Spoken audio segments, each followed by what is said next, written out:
সবাই কেমন আছেন? আশা করি সবাই ভালো আছেন। সবাইকে নতুন আরেকটি ভিডিওতে স্বাগতম। আগের ভিডিওতে আপনাদের কলকাতায় প্রবেশ ও শহর ঘুরিয়ে দেখিয়েছিলাম। উপরে দেওয়া আই বাটনটি চেপে আগের ভিডিওটি দেখে আসতে পারেন। এছাড়াও ভিডিও লিংক ডিসক্রিপশনে দেওয়া আছে। আজ আপনাদের কলকাতার ঘোরাফেরার কিছু অসাধারণ মুহূর্ত শেয়ার করব। সাথে বনগা লোকালে করে নিয়ে যাব চিরচেনা সেই দুর্গানগর।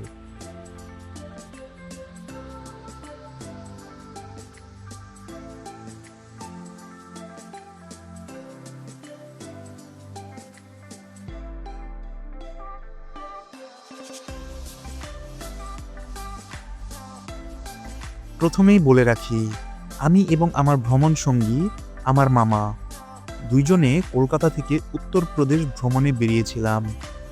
সেই ভ্রমণ যাত্রার অভিজ্ঞতা পরবর্তী কোনো এক ভিডিওতে নিয়ে হাজির হব। তবে হ্যাঁ, এই ভিডিওটি শুরু হয়েছে সেখান থেকে ফিরে আসার পরেই। উত্তরপ্রদেশ থেকে ফিরে আমরা বাসে করে হোটেলে ফিরি। দুপুরে বাঙালি রেস্তোরাঁয় বাসমতি কাচ্চি ভোজন করে তৃপ্তি পেয়ে মনে যেন এক ঘরোয়া প্রশান্তি মিলল।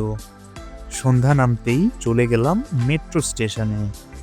কলকাতার মেট্রো স্টেশন ছিল খুবই সুন্দর এবং পরিচ্ছন্ন।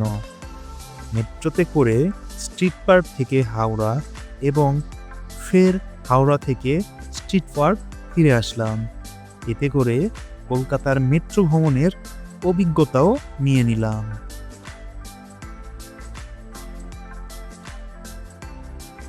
আমাদের কলকাতা ভ্রমণে বৃষ্টি ছিল আমাদের এক অপ্রত্যাশিত সঙ্গী।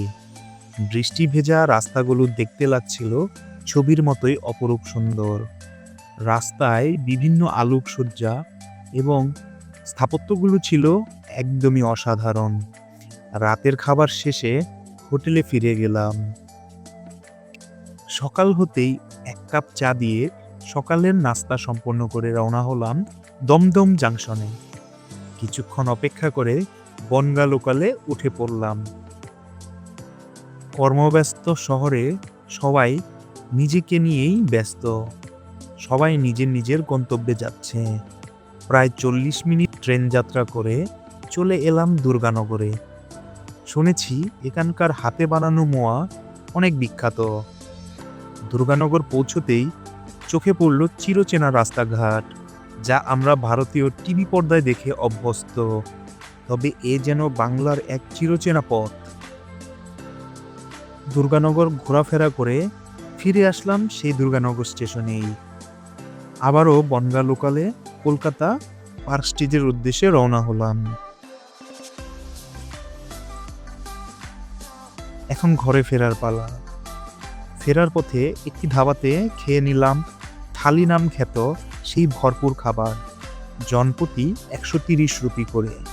খাবারটি ছিল অনেক সুস্বাদু, সেই সাথে তাদের পরিবেশন ছিল অনেক সুন্দর। কলকাতা ভ্রমণ আমার কাছে এক অন্যরকম অভিজ্ঞতা ছিল। তবুও আমি পার্থক্য করে উঠতে ব্যর্থ হয়েছি দুই বাংলাকে।